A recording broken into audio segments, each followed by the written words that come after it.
한번 따라서 하실까요? 기억하시는 하나님. 우리나라는 여름철이 되면 어김없이 장마가 찾아옵니다. 근데 저는 이 장마라는 단어가 한자어인 줄 알았는데 순우리말이더군요. 이걸 한자로 표현하면 오랜 비, 긴 비라는 뜻에서 장우라고 하는데요.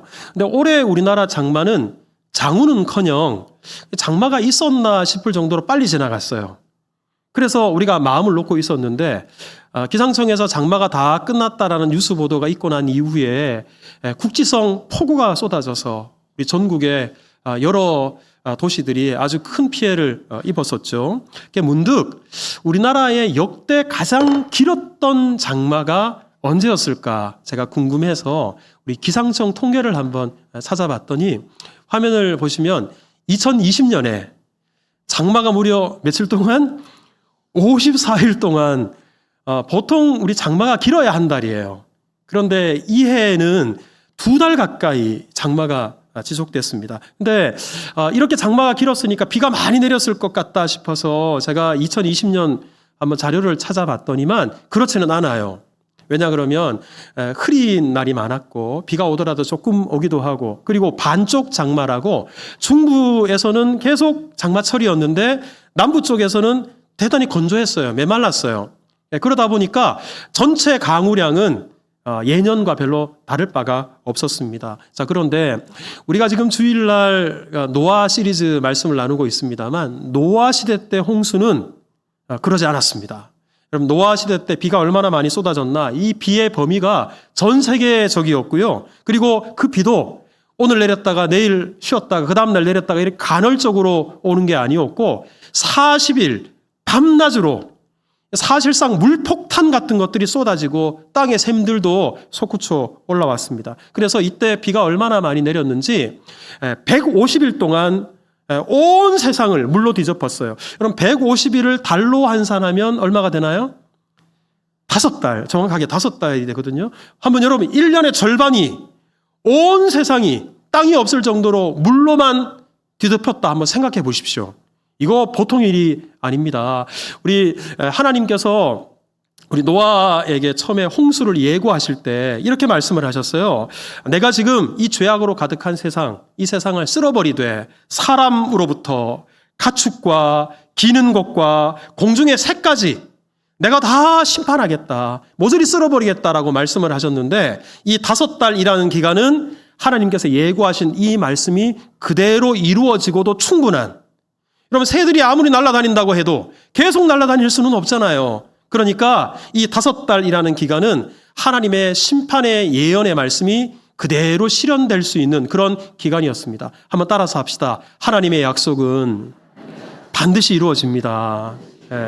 자, 그러면 우리 방주 바깥은 이런 5달 동안에 온 세상에 물이 가득 차서 그야말로 하나님의 끔찍한 참혹한 심판이 있었다면 방주 안에 있었던 노아의 가족은 어땠을까?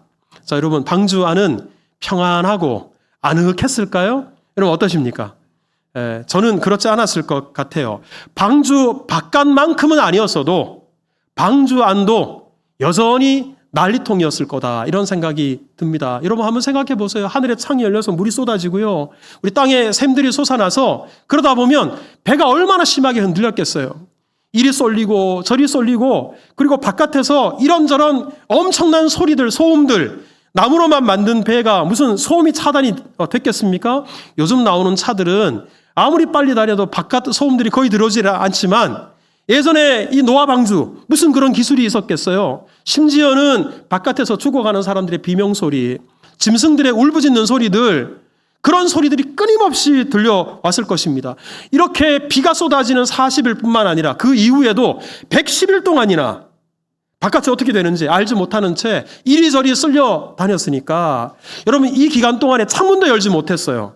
그야말로 감옥처럼 어두운 동굴 속에 있는 것처럼 하지만 계속해서 흔들리는 배 속에서 방주 속에서 150일 5달을 지냈습니다. 그러니까 얼마나 두렵고 얼마나 답답했을까 충분히 이렇게 짐작할 수 있습니다. 자, 그런데요.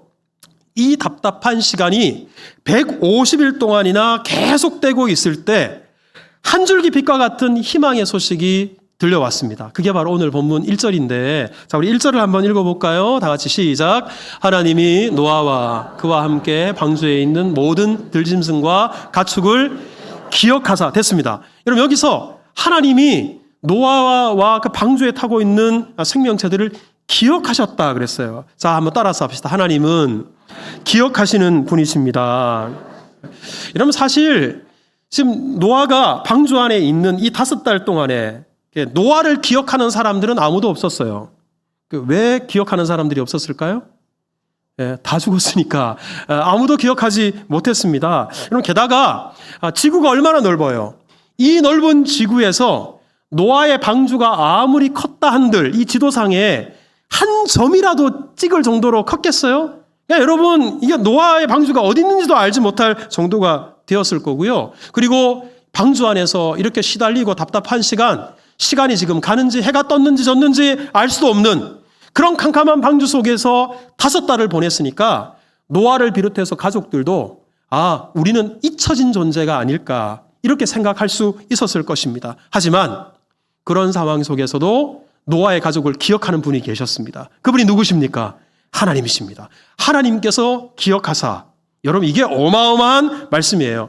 여러분, 하나님께서 기억하신다, 이 기억한다라는 단어가 오늘 본문뿐만 아니라 출애굽기 2장에도 나오는데, 자, 우리 출애굽기 2장 24절을 한번 보십시다. 같이 한번 읽어봅시다. 시작.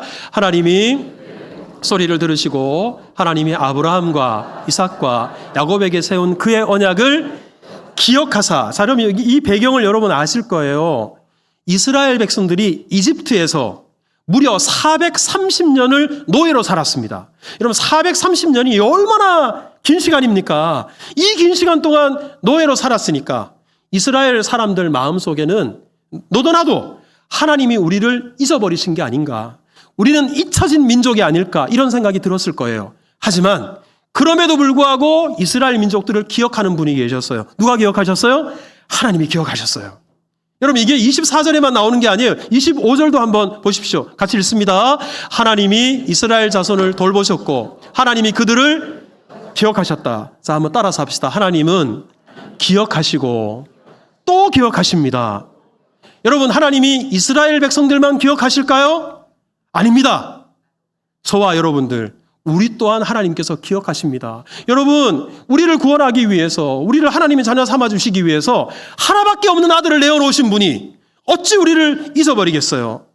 때문에 우리가 노예 생활했던 이스라엘 백성들, 또 방주 속에 있었던 노아 식구들처럼 암담한 현실 속에 살아가다 보면, 고난과 시련 가운데 살아가다 보면 우리도 그런 생각이 들 수 있어요. 하나님, 나를 잊어버리신 게 아닌가? 나는 잊혀진 존재가 아닌가? 누가 나를 기억할까? 누가 나를 생각할까? 이런 무너지는 마음들이 우리 가운데 있을 수 있어요. 하지만 그런 우리들에게 성경은 분명히 말씀합니다. 이사야 49장 15절 같이 읽읍시다. 시작.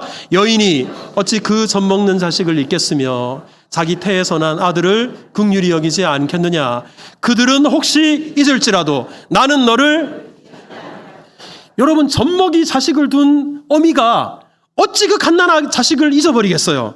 여러분, 그런 사람이 어디 있겠어요? 하지만 어미가 자식을 혹 잊어버린다 하더라도 누구는 잊어버리지 않는다고요? 하나님은 잊어버리지 않으신대요. 여러분, 하나님이 우리를 잊어버리지 않으시려고 어떻게 하시냐? 그 다음 절을 한번 보십시오. 내가 너를 어디에 새겼어요?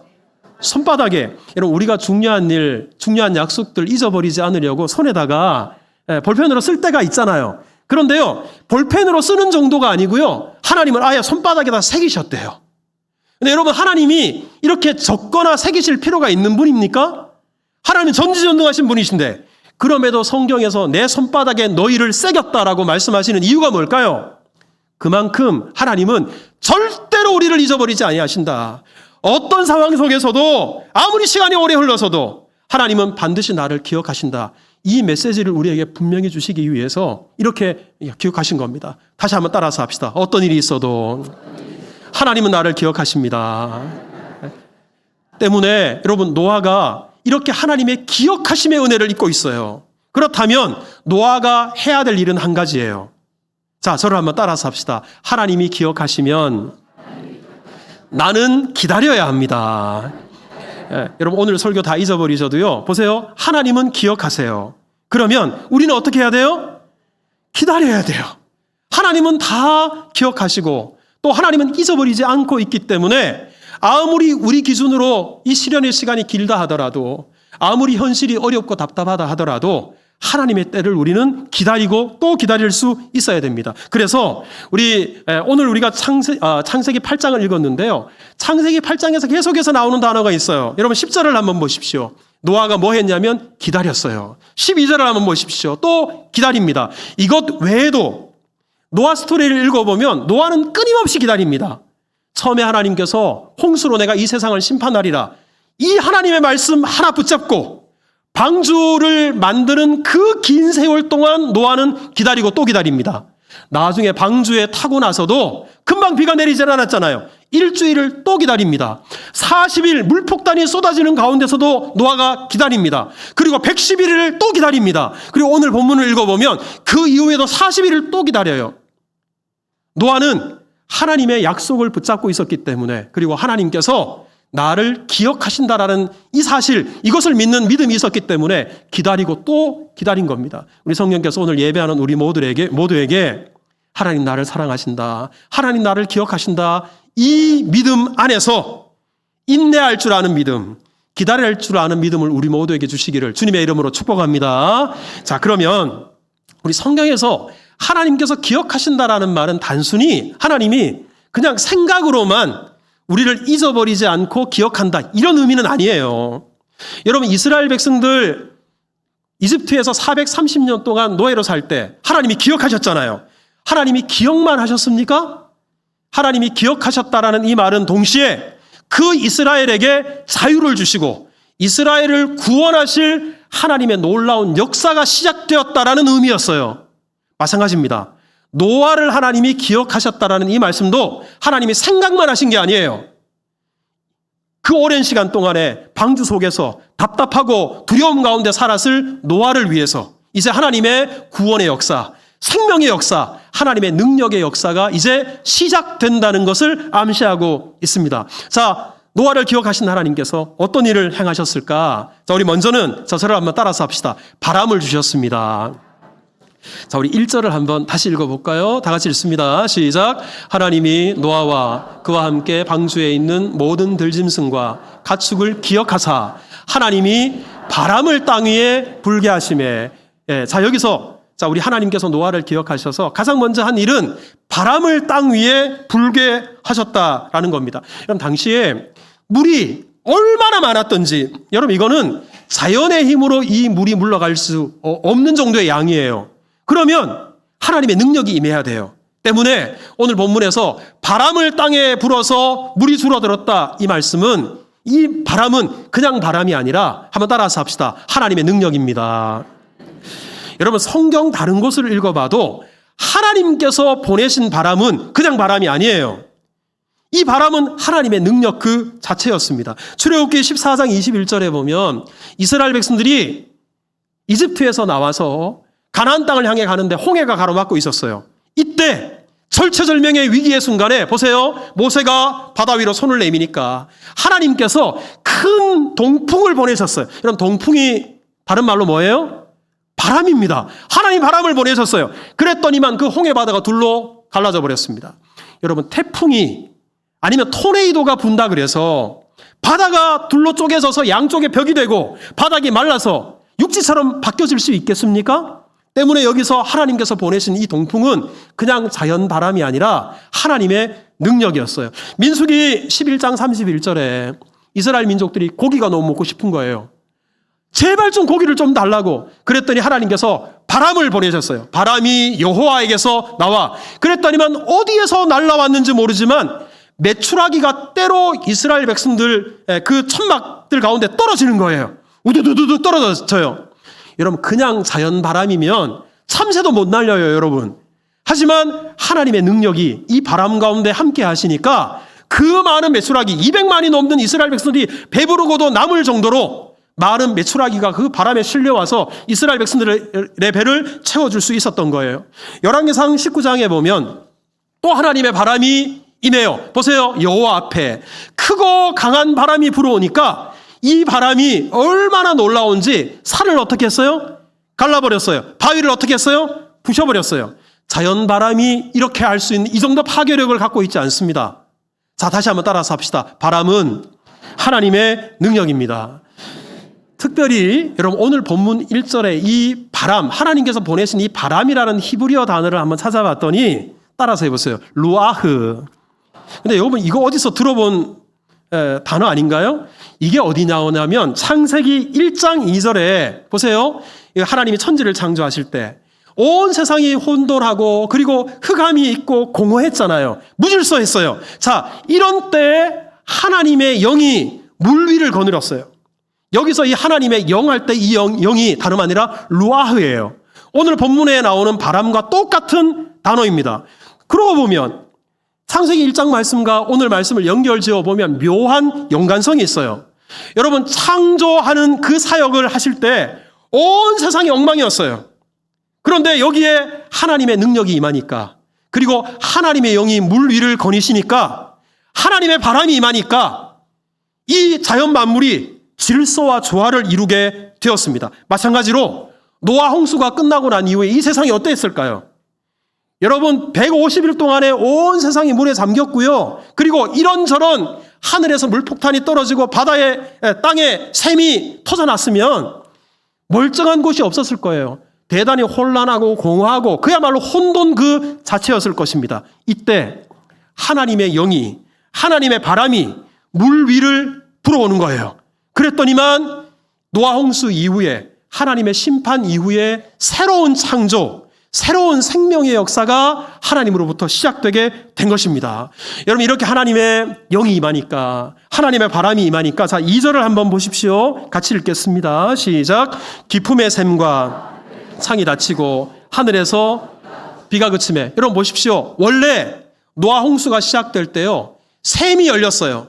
그리고 하늘의 창문이 열렸어요. 그런데 이번에 샘이 닫혀버렸어요. 그리고 하늘의 창문도 닫혔어요. 여기서 닫혔다라는 말이 영어 공부하실 때 여러분 능동태, 수동태라고 배우셨을 텐데 수동태예요. 그러니까 누군가 닫았어요. 누가 닫았을까요? 하나님이 닫으신 거예요. 예, 여러분 하나님은 여실 때는 여실 수 있는 분이고 그리고 하나님이 마음을 먹으시면 닫으시는 분이고 우리 하나님께서 열면 누가 닫을 수도 없어요. 하나님이 닫아버리시면 누가 열 수도 없어요. 하나님의 능력이 임하니까 이렇게 열려야 될 때 열리고 닫혀야 될 때 닫히는 놀라운 구원의 은혜가 시작되게 된 것입니다. 여러분 하나님께서는 노아를 기억하셨듯이 저와 여러분들을 기억하십니다. 하나님께서 우리를 기억하시기 때문에 마치 노아에게 바람을 이렇게 부르셔서 이 자연 만물을 새롭게 하나님께서 조성하신 것처럼 우리의 가정 위에 우리의 심령 위에 우리가 행하는 생업 위에 하나님의 놀라운 능력의 바람 그리고 하나님의 놀라운 영이 임하심으로 말미암아 열려야 될 곳은 열리고 닫혀야 될 곳은 닫히는 그런 새로운 하나님의 역사가 여러분들 가운데 가정 위에 넘쳐나기를 주님의 이름으로 축복합니다. 여러분 하나님의 능력은 여기서 끝이 아니었습니다. 자, 우리 4절을 한번 읽어볼까요? 다 같이 읽습니다. 시작. 7째 달 11의 날에 방주가 아라랏산에 머물렀으며 자 여기서 보면 7째 달 7월 11의 날 17일에 드디어 방주가 아라랏이라는 산에 멈춰섰다. 그리고 아라랏 산 평지에 딱 내려앉았다라고 말씀하고 있는 겁니다. 여러분 이 노아 홍수가 2월 17일 날 시작됐어요. 그러니까 7월 17일 날 끝났으니까 정확하게 5달이에요. 그리고 정확하게 150일이 지나서 방주가 드디어 아라랏 산에 걸터 멈춰섰다라는 거예요. 근데 여러분 이게 짧게 기록되어져 있는데 이 말씀을 묵상해 보면 방주가 150일 후에 아라랏 산에 정확하게 딱 내려앉았다. 여러분 이게 엄청난 은혜예요. 이게 엄청난 하나님의 능력입니다. 여러분 한번 생각해 보십시오. 온 세상에 물로 뒤덮였어요. 배가 지금 밑에 어떤지도 모르게 여기 저기 떠내려가고 있었어요. 이리 갔다가 저리 갔다가 그랬던 배가 만약에 낭떠러지 끝에 딱 내려앉았다고 생각해 보십시오. 물이 다 말라버리면 그 배가 어떻게 될까요? 밑으로 떨어져서 나무로 만들어진 방주가 박살이 났을 거예요. 아니 낭떠러지가 아니어도 비스듬한 산비탈에 내려앉았다고 생각해 보십시오. 그러면 그 안에 이 세상에 있는 모든 생명체들이 다 암수 한 쌍씩 다 들어있잖아요.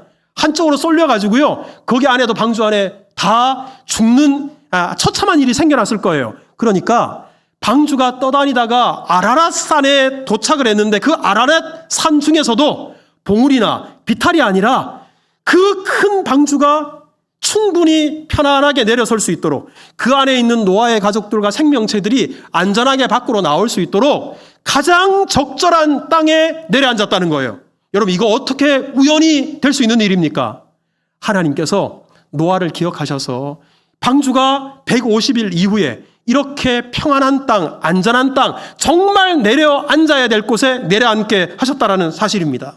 여기서 우리 성도님들이 그 아라랏산이 도대체 어딜까 궁금해하는 분들이 많으시는데, 우리 여러 의견이 있습니다만 우리 대체로 튀르키예 지역에 가면 아라라트라는 산이 있어요. 우리 사진에 보시면 밑에는 이렇게 도심이 형성되어져 있고 위에 만년설이 앉아 있는, 여러분 이 산 높이가 5,160m나 된대요. 이게 대단히 높은 산이죠. 이게 아라라트 산이에요.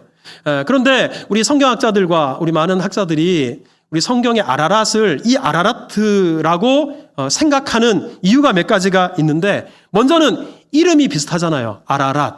아라라트 비슷하죠? 우리 또 한 가지는 이 산, 이 주변에 있는 사람들이 이 아라랏산에 별명을 붙였어요. 한번 따라서 해보세요. 노아의 산. 실제로 그 사람들이 노아의 산이라고 하고요. 그 인류의 요람이라고 말하기도 해요. 그들의 언어는 제가 모르겠습니다만. 그러니까 대단히 오래전부터 이런 소리가 전해져 내려와서 지금 현대인들도 그렇게 부르는 것이 아닐까. 그리고 이 아라랏 산 밑이 대단히 비옥한 땅이에요. 우리 앞서도 보셨던 것처럼 산 밑에 사람들이 모여 살고 있잖아요. 그러니까 이 노아의 8 식구로부터 온 인류가 온 지구상에 퍼지게 될 텐데, 이 방주에서 나와서 이곳에 터를 잡고 비옥한 땅에서 점점 번성해서 온 세상으로 퍼진 게 아닐까. 그리고 이 지역이 지도를 놓고 펼쳐놓고 보면 아프리카로, 유럽으로, 아시아로 갈 수 있는 아주 그냥 그 요충지와 같은 도로가 아주 발달 잘 되어 있는 곳이에요. 그러니까 우리 바로 이곳이 그야말로 성경의 아라랏산이 아닐까라고 생각하는 겁니다. 근데 실제로 여러분들이 인터넷에 검색창에 가셔서 노아의 방주 그리고 아라랏이라고 검색을 하면 아마 이런 사진이 나올 텐데, 이 아라랏산의 한 지점이에요. 중간에 보시면 뭐 좀 특이한 형태가 있잖아요. 이 사진만 가지고 잘 모르시면 그 다음 사진을 한번 보시면 모양이 어때요? 배 모양처럼 생겼죠? 그리고 놀라운 것은 이 길이를 쟀더니만 성경에 있는 노아 방주의 길이보다 조금 더 길어요. 그래서 많은 사람들이 지금 바로 여기가 노아의 방주의 흔적이다. 여기를 발굴하면 노아 방주의 여러 가지 유적들을 발견할 수 있을 것이다 라고 생각을 해요. 실제로 제가 지난번에 미국의 켄터키주에 노아 방주 실물 크기로 만들어 놓은 공원이 있다고 말씀드렸잖아요. 이 공원 측에서 고고학자들을 지금 여기 보내가지고요, 발굴 작업을 하고 있대요. 그럼 지금까지는 뭐 하고 있다가 이제서야 이렇게 발굴을 하나? 여러분, 그 이유가 우리 예전에 여기가 이게 만년설이었어요. 여기도 눈으로 덮여 있었어요. 눈으로 덮여 있는 날들이 더 많고 접근하기가 대단히 어렵습니다. 게다가 노아의 방주 여기에 관심 있어 하는 사람들이 주로 기독교인들이거든요. 그러니까 튀르키예는 이슬람 국가예요. 그러니까 기독교인들이 종교적인 목적으로 여기를 발굴하겠다, 이거를 허용을 하지 않는 거예요. 게다가 여기가 군사지역이에요. 접근이 금지가 되어 있어요. 하지만 요새는 돈만 주면 안 되는 일이 없잖아요. 그러다 보니까 요새 지금 발굴을 한다 그래요. 근데 여러분들은 지금 금방 본 사진이 실제 노아의 방주의 흔적이라고 생각하십니까? 저는 그렇게 생각하지 않아요. 오히려 아닐 확률이 더 높다고 생각을 합니다. 왜냐 그러면 앞서도 말씀드렸던 것처럼 방주는 네모난 상자예요. 그런데 이 사진을 보면 너무 배 같아. 그리고 여러분, 노아의 방주가 있은 지 얼마나 오랜 세상이 됐어요. 이게 철근도 아니고 콘크리트도 아니고 어떻게 이 나무가 지금까지 이렇게 보존될 수 있었을까. 그리고 무엇보다도 노아가 방주 밖으로 나왔으면 노아를 비롯해서 그 후손들이 이 방주에 있는 나무들 뜯어다가 집도 만들고 땔감도 쓰고, 과연 무슨 보존할 유적지라 그래서 보존할 정도로 그렇게까지 했을까? 이렇게 생각하면 오히려 아닐 가능성이 더 크지 않나, 저는 그렇게 생각해요. 하지만 노아의 방주라면 아주 획기적인 발견이 될 것입니다. 하지만 중요한 것은 여러분, 이게 이 아라랏산에 있는 제가 앞서 보여드린 이 사진이 노아의 방주건 노아의 방주가 아니건 이게 중요한 게 아니에요. 중요한 것은 한번 따라서 합시다. 하나님께서 노아를 기억하셨습니다.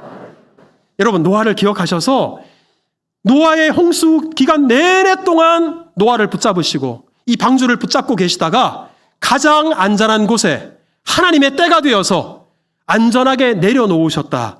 여러분, 이게 중요한 거예요.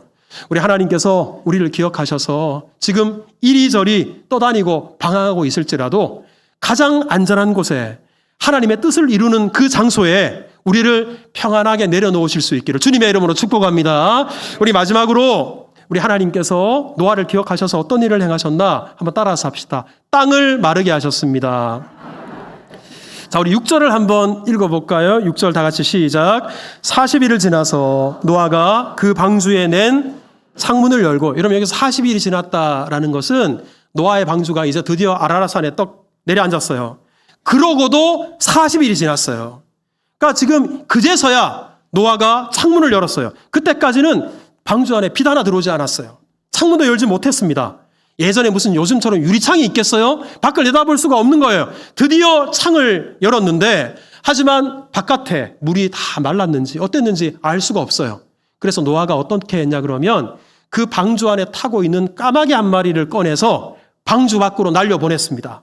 하지만 아무리 기다려도 까마귀가 다시 돌아오지 않습니다. 왜 까마귀가 돌아오지 않았을까? 여러분, 까마귀는 시체를 뜯어먹어요. 그러니까 여러분, 이 까마귀가 밖으로 나갔을 때 먹을 게 지척으로 널려있지 않았겠어요? 돌아올 이유가 없지 않았을까? 그래서 기다리다가 안 돼서 포기하고 이번에는 비둘기를 창문 밖으로 날려보냈어요. 한참을 비둘기가 떠다녔는데 다시 돌아왔어요. 네, 여러분, 이 비둘기는 물을 싫어해요. 그래서 아마 비둘기가 날아갔던 지역에 마른 땅이 없었던 것이 아닐까. 노아가 한참 더 기다렸다가 비둘기를 또다시 날려보냈습니다. 그랬는데요, 이 비둘기가 한참을 돌고 와서 11절을 한번 보실까요? 같이 읽습니다. 11절 시작. 저녁 때 그에게로 돌아왔는데 그 입에 감람나무 새 잎사귀가 있는지라 이에 노아가 땅에 물이 줄어든 줄을 알았다. 여러분, 여기서 두 번째 비둘기를 보내놓고 한참을 기다렸더니 비둘기가 돌아왔는데 그냥 돌아오지 않았어요.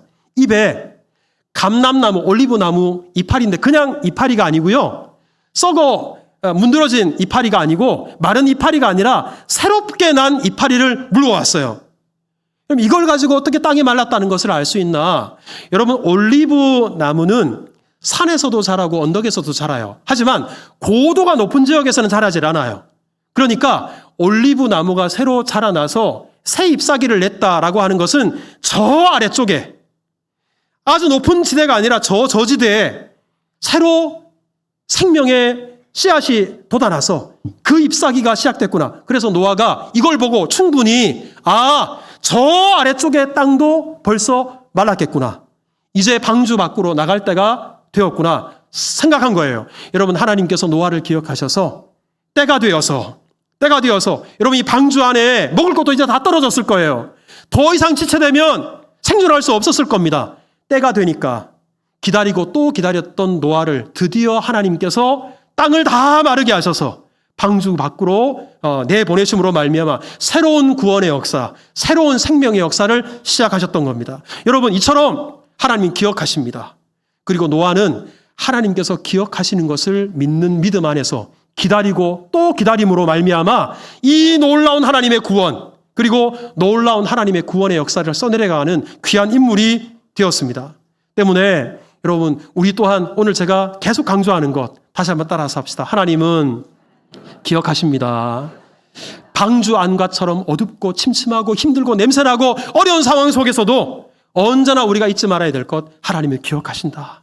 하나님은 나를 하나님의 손바닥에 새겨놓으셨다.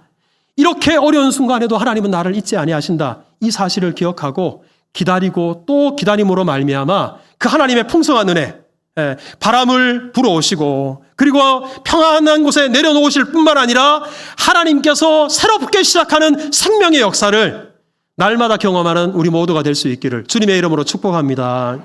제가 얼마 전에 어떤 노 목사님의 간증을 제가 듣고 제 자신을 좀 돌아보게 되고 은혜를 참 많이 받았어요. 근데 이 목사님은 유명한 분이 아니에요. 그냥 동네 할아버지 같은 그런 목사님이신데, 이 목사님의 간증의 내용이 이렇습니다. 이분이 어떤 교회에 12번째 담임 목사로 부임을 하게 됐대요. 그런데요, 그 교회 막상 부임해 보니까 12번째 담임 목사로 부임을 했는데 그 교회의 역사가 11년 됐더래요.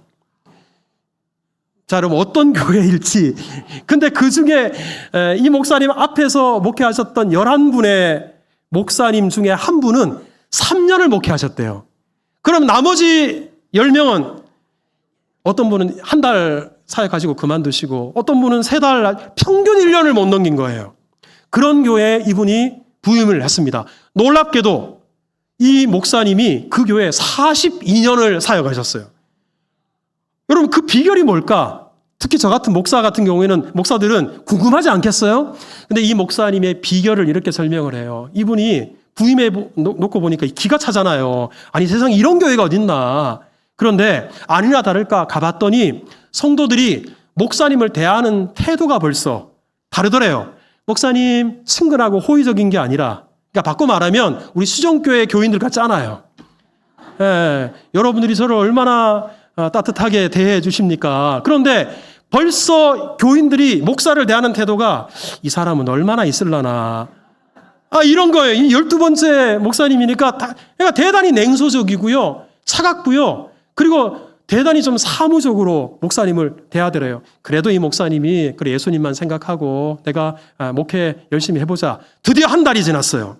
우리 한 달이 지나면 우리 생활비, 사례비를 가져오잖아요. 우리 교회 우리 재정부 집사님이 봉투를 하나 가지고 왔어요. 40년 전이니까 봉투를 들고 와서 목사님 수고 많으셨습니다. 그리고는 나가더래요. 감사합니다. 그러고는 봉투 안을 열어보려고 봉투를 뒤집었더니 봉투에다가 뭐라고 써놨냐면 인건비라고 써놓은 거예요. 목사님이 순간적으로 아니, 이 교회는, 이 성도들은 목사를 인부라고 생각하나? 사례비라고 하진 않더라도 적어도 생활비라고 하든지, 그것도 아니면 그냥 빈 봉투를 주시든지, 이거 어떻게 목사한테 생활비를 주면서 인건비라고 말할 수 있을까? 그러면서 이 목사님이 지금까지 11분에 되는 목사님들이 이렇게 1년을 못 채우고 몇 달 만에 교회를 떠난 이유가 이 때문이 아닐까? 그렇다면 나는 어떻게 해야 되나? 나도 지금 빨리 정신 차리고 교회를 떠나야 될 것인가? 말아야 될 것인가? 하나님께 기도해야 되잖아요. 그래서 인건비라고 적힌 이 봉투를 사모한테 그냥 주기는 민망스러워서 여보, 내가 교회 부임한 지 벌써 한 달이 됐어. 내가 오늘 밤에 집에 안 들어가고 교회에서 철야하면서 기도 좀 하려고 하니까 당신도 같이 기도 좀 해줘. 그리고는 목사님 퇴근하지 않고 교회 남아서 강대상 위에 올라가서 저녁부터 기도를 시작했어요. 새벽 기도 직전에 하나님께서 이 목사님에게 말씀 하나가 떠오르게 하셨어요. 그 말씀이 누가복음 17장 9절이에요. 한번 읽어볼까요? 다 같이 시작. 명한대로 하였다고. 어떤 종이 있어요. 주인이 시키는 일을 했어요. 그런데 예전에 노예제도가 있었던 시대, 노비가 있었던 시대, 이때 종이 주인이 시켰던 일을 했다 그래서 주인이 이 종에게 감사하겠냐? 여러분, 이게 개역 성경에는 종에게 살해하겠느냐라고 되어 있어요. 그러니까 당연한 일이 아니냐. 여러분, 그 다음 절 10절을 보시면 보세요. 우리 종이 해야 될 일을 다 마치고 나면 감사하는 게 아니라, 살해하는 게 아니라 우리가 해야 될 일을 한 것뿐이다. 이게 바로 종의 자세다. 그러면 내가 지금 인건비라고 쓰여져 있는 봉투를 받아가지고 기분이 나쁘고 마음이 상해서 이 교회를 계속 있어야 되나 말아야 되나 지금 내가 궁리하고 있지만, 아니, 나를 인부라고 생각해 주는 것만 해도 얼마나 감사한 일이냐. 나는 해야 될 일을 하는 것인데. 그러니 이 성도들이 밉게 보이는 게 아니라 갑자기 고맙게 느껴지더래요. 그리고 내가 말씀을 전할 강단이 있고 섬길 교회가 있고 목양해야 될 성도들이 있음에 얼마나 감사한지, 갑자기 마음속에 불평들, 원망들, 이런 마음이 사라지고 하나님께서 나를 통해서 이 교회에 어떤 일을 이루실까, 갑자기 이런 꿈을 꾸게 되더래요. 여러분, 그러면서 이 목사님이 요셉이 생각났답니다. 여러분, 요셉이 하나님의 꿈을 꿨잖아요. 그런데 하나님께서 주신 꿈이 있고 약속이 있었지만 정작 요셉의 현실은 어땠습니까? 이집트에 끌려가가지고 수십 년 동안 노예로 살았어요. 종으로 살았어요. 사람 취급받지 못했어요. 하지만 그럼에도 불구하고 요셉은 끝까지 하나님의 약속을 붙잡고 인내하고 또 인내하고 기다리고 또 기다렸더니 결국은 이 요셉을 통해서 놀라운 하나님의 구원의 역사를 이루지 않았나. 하나님께서 11년 만에 12명이 바뀌는 이런 교회에 나를 보내셨을 때는 내가 인내하고 기다리고 그리고 소망을 가지고 사역하면 끝내는 하나님께서 놀라운 새로운 일을 이루실 거야. 여러분, 이 한 달 만에 이 응답을 받고 목사님이 그 교회에서 42년을 목회하셨으니 이거 얼마나 감사한 일이에요. 여러분, 이런 일이 저와 같은 목회자뿐만 아니라 우리 모두 마찬가지라고 생각해요. 이 세상에서 믿음으로 살려고 하다 보면 아무리 우리에게 약속이 있다, 그리고 하나님께서 주신 비전이 있다 하더라도 기다리고 인내하기란 어렵습니다. 하지만 그럼에도 불구하고 오늘 노아처럼 우리가 인내할 때, 하나님의 약속을 붙잡고 기다릴 때, 그때 하나님께서 임재하십니다. 바람을 불어오시고요. 그리고 열려져야 될 것들 하나님이 열어주실 것이고요. 그리고 평안한 곳에 우리를 내려놓으실 뿐만 아니라 감람나무 새 잎사귀가 돋아나는 놀라운 생명의 역사를 우리를 통해서 시작하실 것입니다. 그런 은혜가 우리에게 충만하기를 주님의 이름으로 축복합니다.